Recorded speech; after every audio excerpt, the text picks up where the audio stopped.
Beralih ke informasi lainnya, pemirsa, Badan Legislasi DPR RI menggelar rapat bersama dengan Menteri Perdagangan Budi Santoso dan Wakil Menteri Pertanian Sudaryono terkait rancangan Undang-Undang Komoditas Strategis. Diketahui pada era pemerintahan Presiden Prabowo Subianto, sektor pangan dan pertanian menjadi prioritas.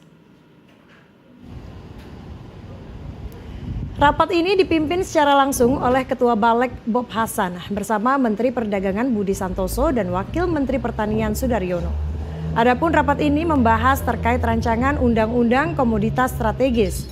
Menteri Perdagangan Budi Santoso menyampaikan pihaknya mengapresiasi kehadiran RUU ini yang diharapkan dapat menjadi acuan setiap kementerian dan lembaga terkait komoditas strategis dan pengelolaannya baik dari hulu hingga hilir. Senada dengan Budi, Wakil Menteri Pertanian Sudaryono pun mengungkapkan bahwa pihaknya pun menilai RUU Komoditas Strategis adalah langkah yang baik.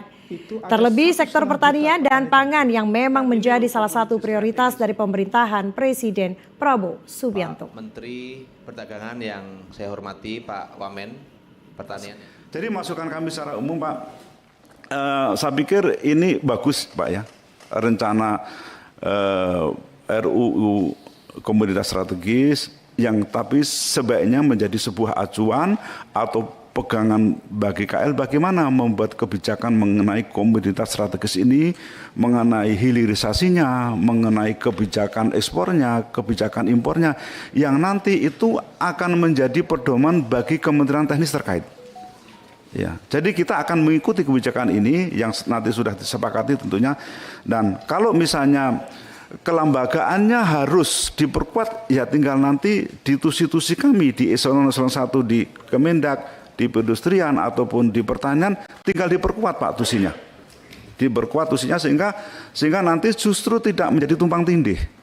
Dan kami merasa bahwa undang-undang ini baik, kami menyambut baik, tujuannya mulia, bagaimana komoditas penting dan strategis itu harus diatur, kami setuju.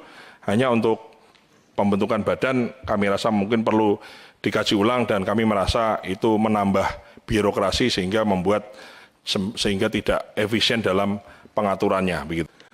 Jadi sebagaimana kami sampaikan tadi bahwa secara umum komoditas strategis telah diatur di undang-undang yang kami sebutkan tadi di awal. Yang kedua, peraturan mengenai komoditas strategis tentu saja kami berharap tidak tumpang tindih overlapping dengan substansi dari komoditas strategis di undang-undang di sektor pertanian yang berlaku saat ini.